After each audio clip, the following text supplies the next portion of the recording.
Certa ocasião, diante da atitude de um centurião, o Senhor Jesus, admirado, diz: nem em Israel encontrei uma fé como essa. A palavra ali, em outras versões traduzidas, tamanha fé, significa uma grande fé. Eu quero falar hoje com você a respeito do maior tipo de fé, aquele que produz admiração e satisfação no Senhor Jesus. Fique comigo e nos próximos minutos nós vamos entender melhor o assunto.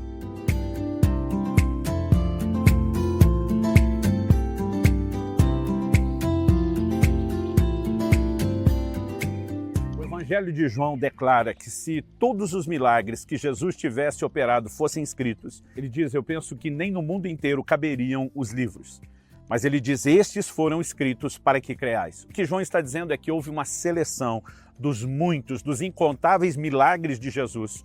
E o Espírito Santo, movendo aqueles que ele inspirou para escrever a Escritura, os próprios Evangelhos, ele trouxe uma seleção daquilo que de principal Deus queria comunicar. Pois bem, entre esses muitos milagres, há um relato no Evangelho de Mateus, no capítulo 8, que fala a respeito da cura do servo de um centurião. Era um militar, alguém com uma posição no exército romano.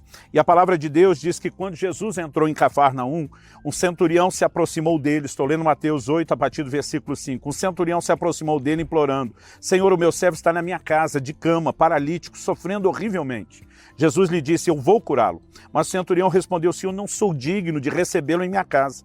Apenas mande com uma palavra e o meu servo será curado.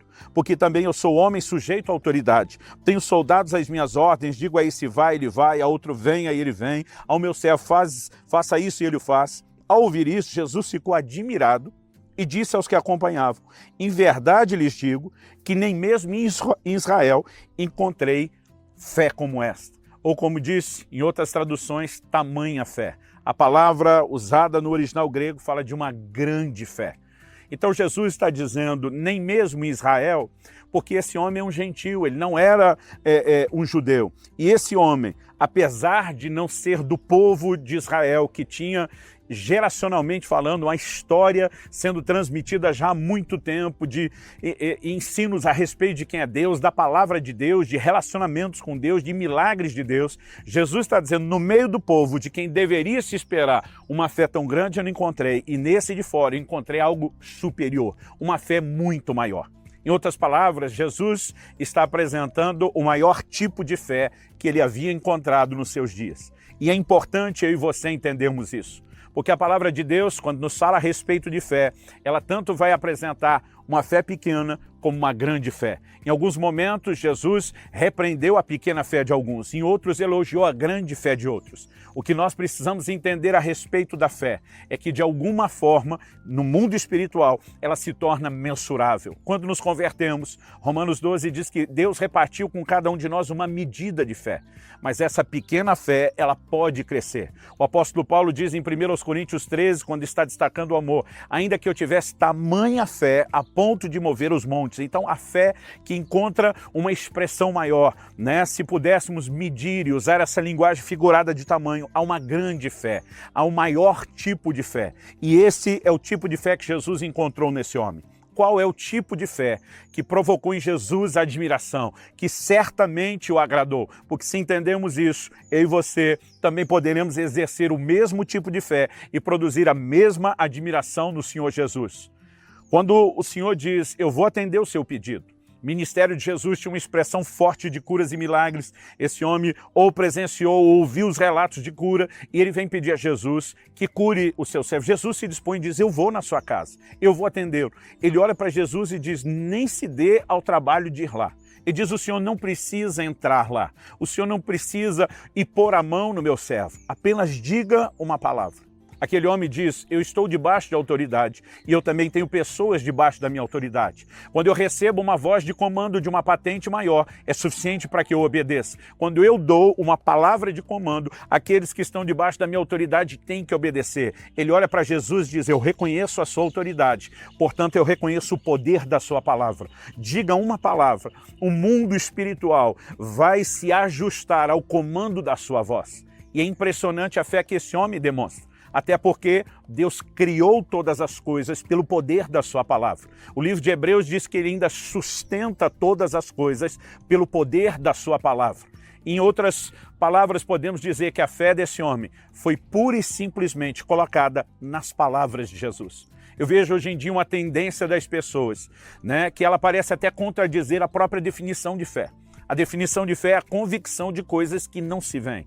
Paulo diz, visto que andamos por fé e não por vista, quando escreve a sua segunda carta aos Coríntios. No entanto, alguns precisam dessa materialidade. Alguns precisam tocar, precisam sentir para conseguir acreditar. É frequente vermos pessoas que demonstram dificuldade para crer se não houver esse elemento visual ou material. Alguns até começaram a construir termos como a materialização da fé, usando recursos e artifícios que estão levando as pessoas na contramão de crer naquilo que não precisa ser visto, nem sentido e nem tocado. Olha, por exemplo, Naamã, quando ele vai ao encontro do profeta Eliseu. Segundo o livro de Reis nos mostra que quando ele chega, Eliseu nem vai receber o homem na porta.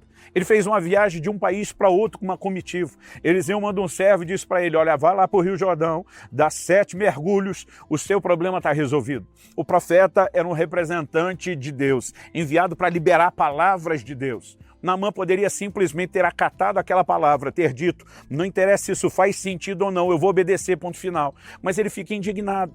Ele começa a demonstrar que ele tinha uma expectativa diferente. Ele diz, eu esperava que o homem de Deus colocasse sua mão sobre mim, invocasse o nome do seu Deus. Ele precisava de um ritual, ele queria algo tangível, ele queria algo visível, ele queria sentimento. E ele está aborrecido a ponto de dizer, vamos embora, eu não vou fazer nada. Então um dos seus servos disse, o homem de Deus tivesse te pedido uma coisa difícil, o senhor não faria? Ele diz, faria, eu vim disposto a tudo. O rapaz olha para ele com cara de quem diz, por que não faz o fácil? E de repente Naamã se toca, a ficha cai e ele decide agir em cima da palavra e ela deu resultado. É importante eu e você entendermos que eu e você não precisamos de nada mais, não precisamos de nada além da palavra do Senhor Jesus. Quando eu olho para as Escrituras, eu vejo vários exemplos que nos levam nessa direção. Em João, Evangelho de João, no capítulo 4, no versículo 46, a Bíblia diz que quando Jesus foi outra vez a Caná da Galileia, o lugar onde ele tinha transformado água em vinho, havia ali um oficial do rei, a Bíblia diz, cujo filho estava doente. A palavra de Deus diz que ele foi até ele, pedindo que o filho fosse curado. O próprio Jesus desabafa no versículo 48 de João 4, dizendo, se vocês não virem sinais e prodígios, de modo nenhum crerão. Ele está dizendo, alguns de vocês estão querendo visualizar, estão querendo algo tangível e palpável para crer depois. E como eu disse, isso é a contradição da fé, que crê naquilo que não precisa necessariamente ser visto ou tocado. Mas o oficial pediu, falou, Senhor, vem antes que meu filho morra. Jesus diz, vá, o seu filho vai viver. E o texto diz no versículo 50, o homem creu na palavra de Jesus e partiu. Isso na minha Bíblia está sublinhado, o homem creu na palavra de Jesus. Quando ele chega em casa, anunciaram para ele que o filho estava saudável, recuperado, e quando ele pergunta, que horas aconteceu isso? A Bíblia diz ontem, a 13h a febre o deixou. E o verso 53 diz, com isso o pai reconheceu que aquela era precisamente a hora que Jesus tinha dito a ele, o seu filho vai viver. A Bíblia diz, e ele e toda sua casa creram em Jesus. Aqui é creram nele como o Messias. Eu e você precisamos entender que a palavra de Deus é digna de confiança. Quando nós tivermos um posicionamento de entender que não há nada mais sério, não há nada mais respaldado por Deus do que a sua palavra, não há nada mais exaltado por Deus do que a sua palavra. O livro dos Salmos diz que Deus exaltou acima de todas as coisas o seu nome e a sua palavra. A palavra de Deus é a expressão do seu caráter, de um Deus que não pode mentir, de um Deus que sempre é fiel, que nunca será infiel, mesmo que nós sejamos, de um Deus que tem um posicionamento a ponto de repetidas vezes dizer que aquilo que saiu da sua boca vai se cumprir, que vela sobre a sua palavra para que ela se cumpra, que ela não voltará vazia. Quando entendemos o próprio Jesus dizendo, passarão os céus e a terra, mas a minha palavra não há de passar, nós começamos a ter a compreensão que ela é digna de confiança. O maior tipo de fé, aquele mais elevado nível da expressão da nossa fé, é quando olhamos para a palavra de Deus e dizemos, isso é tudo que nós precisamos. Eu não preciso ver, eu não preciso apalpar, eu vou me mover por aquilo que Deus diz.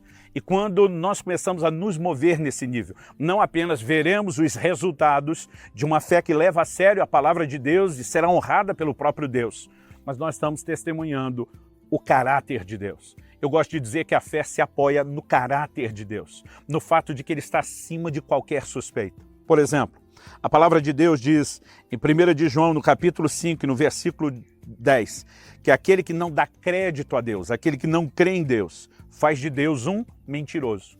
Se alguém olha para uma promessa e diz não creio, está dizendo, então Deus é mentiroso. Ele não sustenta o que ele diz. Ele não vai fazer aquilo que ele disse. Agora, quando eu e você reconhecemos o caráter de um Deus que não pode mentir,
e passamos a levar a sério a palavra de Deus, isso fará toda a diferença. Quando o Senhor Jesus vem andando sobre as águas e o apóstolo Pedro disse, és tu, Senhor, manda-me ter contigo. Jesus diz, vem. A Bíblia diz que Pedro saiu ao seu encontro. Nós gostamos de dizer que Pedro andou sobre as águas, mas a verdade é que Pedro andou sobre a palavra que o Senhor Jesus liberou.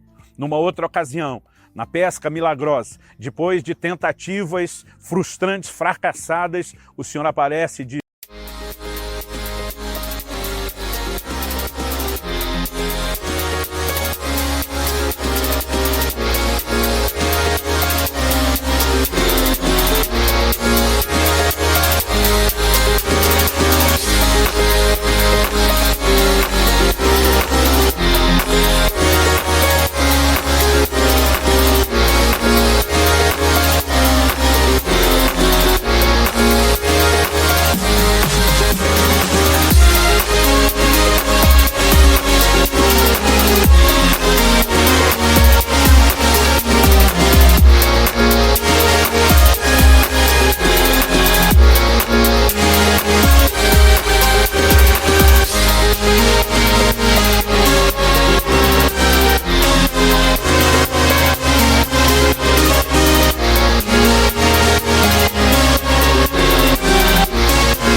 lança as redes para o lado do barco. E Pedro diz, sobre a tua palavra lançarei as redes. O que ele está dizendo? As circunstâncias não apoiam isso, não favorecem isso.